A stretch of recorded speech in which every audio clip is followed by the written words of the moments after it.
Hello everyone, welcome to my channel Chemistry Basics.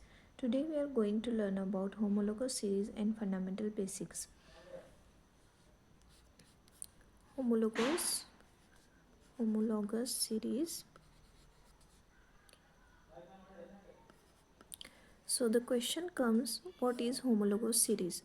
Homologous series जो होती हैं वो बेसिकली ऑर्गेनिक कंपाउंड्स की फैमिली से बिलोंग करती हैं। ऑर्गेनिक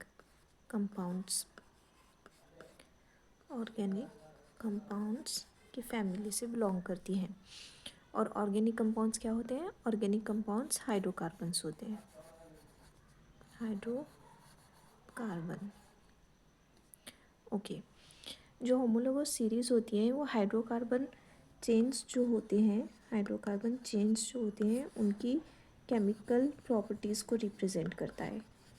केमिकल प्रॉपर्टीज़ को रिप्रेजेंट करता है। अब केमिकल प्रॉपर्टीज़ क्या होंगी? यहाँ पे केमिकल प्रॉपर्टीज़ में आएंगी the type of bond between carbon and carbon atom. Type of bond between carbon and carbon atom. और दूसरा पॉइंट क्या होगा? General formula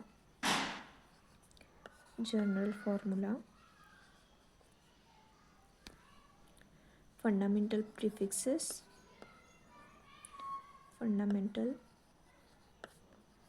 prefixes and suffixes.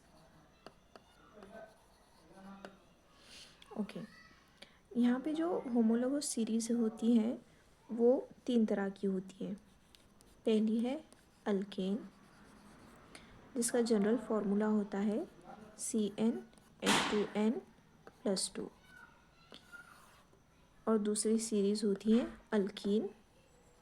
Alkyne का फॉर्मूला है CnH2n। और तीसरी होती है अल्काइन। अल्काइन का फॉर्मूला है CnH2n-2।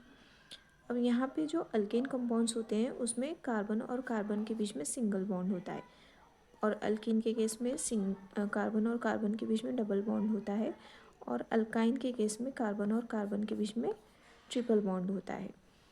ये 3 होमोलोगस सीरीज़ हैं जिनकी प्रॉपर्टीज़ एक दूसरे से डिफरेंट है, लेकिन ये अल्केन में जितने भी कंपाउंड्स आएंगे इनकी केमिकल प्रॉपर्टीज़ सिमिलर रहेंगे। फॉर एग्जांपल, जैसे कार्बन और कार्बन के बीच में सिंगल बॉन्ड है, मतलब जितने भी अल्केन कंपाउंड्स होंगे चाहे उनका केमिकल फॉर्मूला डिफरेंट ही क्यों ना हो, कार्बन और कार्बन के बीच में हमेशा सिंगल बॉन्ड को शो करेंगे। इसी तरह अल्कीन और अल्काइन के लिए भी सेम चीज़ अप्लाई होती है। अब चलो, अल्केन और अल्कीन एंड अल्काइन, ये जो 3 होमोलोगस सीरीज़ हैं इनके कंपाउंड्स को नेम देने के लिए और इनका केमिकल फार्मूला मालूम करने के लिए कुछ कंडीशंस होती हैं। पहले तो उनका केमिकल फार्मूला मालूम करने की जो कंडीशन है वो ये कि यहाँ पे जनरल फार्मूला यूज़ किया जाता है। दूसरा ये कि जो अल्केन का सफिक्स होता है, यानी जब भी एक कंपाउंड को हम नेम करते हैं, कंपाउंड के 2 पार्ट्स होते हैं। पहला होता है प्रीफिक्स और दूसरा होता है सफिक्स। सफिक्स जो होता है वो कंपाउंड के नेम का लास्ट वाला पार्ट होता है।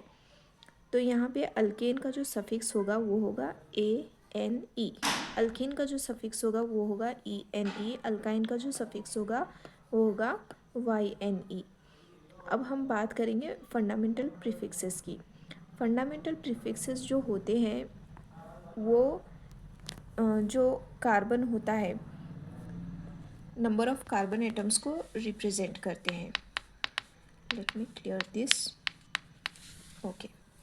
अब हम सीखेंगे फंडामेंटल प्रीफिक्सेस के बारे में। फंडामेंटल प्रीफिक्सेस जो होते हैं वो नंबर ऑफ कार्बन एटम्स को रिप्रेजेंट करते हैं। Number of carbon atoms.